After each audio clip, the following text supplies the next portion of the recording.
노마 황제가 자신을 신으로 섬기기를 원하는 그 시점에 초대교회 성도들은 많은 탄압을 받기 시작했습니다. 사실 그럴 수 없는 상황들이죠. 어떻게 로마 황제가 사람이 신이 될 수 있겠습니까? 유일신 하나님을 믿는 그들에게는, 또 우리들에게는 있을 수도 없는 일이 일어나고 있었습니다. 그럴 때 밤무선의 유배지에 있었던 사도 요한에게 하나님의 말씀이 임하게 됩니다. 사실 이 말씀은 앞으로 초대교회 구심점 역할을 하는 7지역의 교회로 보낼 것입니다. 그래서 또한 이 편지가 로마에 발각당할 경우를 대비해서 하나님은 교인들만 이해할 수 있는 암호와 상징으로 요한계시록을 기록하게 하십니다. 그것이 이제 1절과 3절 말씀입니다. 로마 황제가 세상의 주인인 양 행세하며 자신을 승격한 일들이 계속해서 벌어지고 있는 상황들이었습니다. 사실은 이 시기 때 얼마나 많은 어려움들이 있었습니까? 수천 명이 학살을 당하기도 하고 유배지에 보내지기도 하고 그런 상황 가운데 참 고통스러운 시간을 보냈을 겁니다. 그러면 우리가 듣는 우리들한테는 이렇게 생각합니다. 그것이 나랑 무슨 상관인가 라고 했을 때 우리는 지금 로마 황제가 자신을 신격화시키는 시대를 살아가고 있지 않지만 다른 신들이 우리를 신을 믿게끔 하는 그런 유도를 하죠. 때로는 그것이 돈으로서, 또 자기 성취로서, 또 인정받기 위함으로써, 또 사람으로서, 또 사상으로서 끊임없이 세상은 소비로서 자신을 신격화시키는 일을 통해서 우리가 거기서 복종하기를 원하고 그걸로 끌려가기를 원합니다. 사실 그렇게 하지 않을 경우에 다른 사람들과 뒤처지는 것 같고 다른 사람과 함께 할 수 없다는 그 생각 때문에 계속해서 우리의 신앙을 포기하는 일들이 생길 수 있다는 것입니다. 사실은 환경만 바꿨지 그들이 겪는 상황들은 다르지 않습니다. 어쩌면 우리 마음속에 계속해서 우리를 신격화시키는 일들, 그런 것 때문에 우리의 신앙이 무너지고 기도가 무너지고 예배가 무너지고 공동체가 무너지고 교회가 무너지는 것들을 이렇게 보면은 누구의 성결권과에 대한 이 문제 앞에서 항상 우리가 갈등하고 있을 때인 거죠. 그런 관점에서 본다 그러면은 이 하나님을 떠난 일들이 속출하기 시작했습니다. 그래서 에베소 교회는 처음 사랑을 버렸다라고 표현할 정도로 했던 거죠. 왜냐하면은 당시 그렇게 하나님을 믿는 일들이 쉽지 않았고 또 로마 황제를 믿지 않을 경우에는 일상생활에 생업에 있어서 위협을 받기 때문에 안 믿을 수 없는 일 때문에 처음 사랑을 버리고 떠난 성도들이 많이 있었다는 거죠. 여러분, 이것이 꼭 비단 그때만 일이 아닙니다. 우리도 그럴 수 있습니다. 때로는 결단할 그 순간들이 있습니다. 때로는 그것이 우리의 주일의 예배일 수도 있고 때로는 우리의 기도하는 시간이 될 수도 있고 여러 가지 크고 작고 있는 문제들 가운데 마음속에 계속 부딪힙니다. 내 안에 영적인 로마 황제의 신과 또 내 안에 하나님을 섬기는 법이 계속 갈등합니다.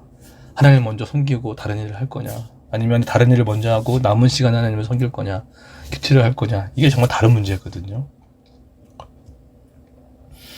그런 식으로 일상 가운데 우리 안에 로마 황제 같은 신격화시키는 운동들은 계속 있다는 것이죠. 이런 상황 가운데 우리에게 주시는 위로의 메시지 4절에 보면은 다른 어떤 방법론을 제시하기 이전에 하나님이 누군지, 그가 우리한테 뭘 베풀었는지를 먼저 얘기를 해줍니다. 뭐라고 하죠? 4절에 보면은 예수님이 누군지에 대한 이야기를 하고 있습니다. 예수님이 누군가라는 이야기를 정확하게 얘기를 하고 있습니다. 그리고 그분이 누군가 했을 때 5절에 보면은 죽은 가운데서 제일 부활하신 분, 사실은 사망 권세를 깨뜨리신 분, 이 이야기는 우리가 죽어도 다시 살 수 있는 영원한 생명을 보장받은 자라는 거죠. 그게 예수님이신 거예요. 그리고 5절에 보면은 이 세상의 왕들을 다스리는 분, 많은 왕들이 있지만 이 세상의 왕들을 다스리시는 분이시고요. 또 5절에 보면은 우리를 사랑하시는 분이라는 거예요. 근데 그분은 5절에 보면 또 우리의 죄를 보혈로 죄에서 자유케 해주셨던 분임을 얘기하고 있습니다. 계속해서 로마 황제가 신격화시키는 일 가운데 계속해서 성경은 그 예수가 누군지에 대해서 자꾸 얘기를 해줍니다. 그리고 7절에 보면은 구름 타고 오실 것이 분명히 일어난다. 그분이 오실 것이다. 다시 재림하실 것에 대한 이야기를 분명히 얘기하고 있습니다. 그리고 백미는 8절에 나는 모든 것을 할 수 있는 전능자이다. 사람한테 할 수 있는 단어가 아니잖아요. 모든 것을 할 수 있는 것에 대한 전능자임을 얘기를 하고 있습니다. 이 편지를 듣고 보게 된 7교회 초대교회 성도들은 이거 보고 뭘 생각했을까요? 아마 소망을 잡았을 겁니다. 아, 그 예수님이시구나. 이 세상의 왕들을 다스리시는 분이구나. 정말 그분은 우리를 사랑하시는구나. 나를 죄에서 자유케 하신 분이구나. 그리고 그분이 다시 오셔서 우리를 이끌어 가실 거구나 라는 소망의 메시지를 붙잡았을 거예요. 여러분, 우리도 지금 영적 로마 황제 같은 신격화시키는 그런 많은 유혹들 앞에 때로는 신앙생활 하는 게 왜 이렇게 힘드냐, 왜 이렇게 이렇게 할 게 많냐, 막 그런 마음이 들었을 때 그것 때문에 오히려 우리의 신앙이 약해지고 우리 하나님 앞에 그 열심과 이 사랑들이 약해진 일들이 일어날 수 있습니다. 그러나 중요한 게 무엇이겠습니까? 다시금 그분을 기억하는 거예요.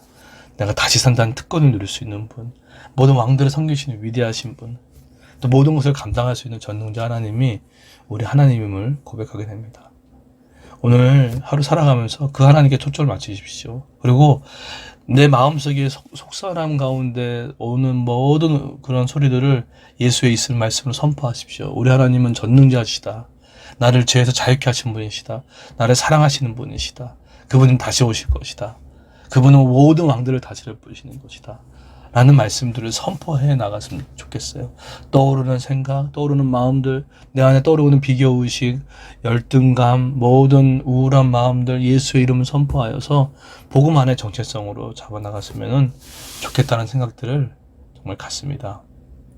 그러기 위해서 날마다 찬송을 틀어놓으시고 찬송하시고 또 기도를 부탁하시고 또 모임에 있으면 적극적으로 모임 가운데 함께 있으면 좋겠어요.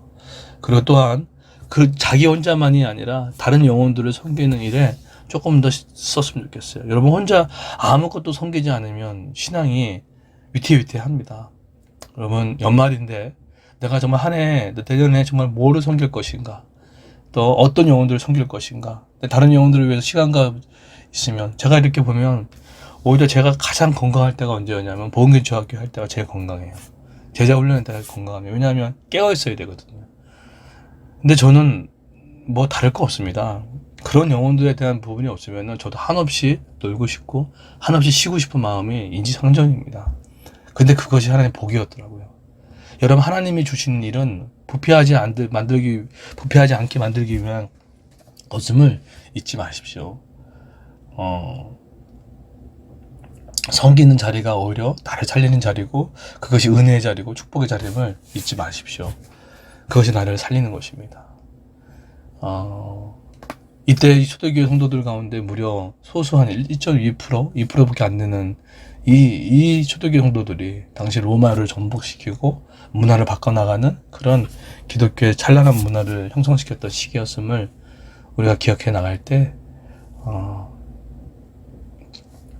다시 한번 모든 것을 할 수 있는 전능자 하나님께 다시 한번 의지하고 또 붙들림 바 되어서 했으면 좋겠어요. 다른 거 아닙니다. 찬양 안에 붙들림 받으십시오. 또 다른 영혼들을 위해 기도하십시오. 그리고 기도가 막혀있으면 찬양하십시오. 찬양이 막혔으면 기도하십시오. 내 영혼이 메마르면 다른 영혼들을 꼭 섬겨보십시오. 그러면 우리 영혼이 회복되는 것을 느끼게 되고 경험하게 될 것입니다.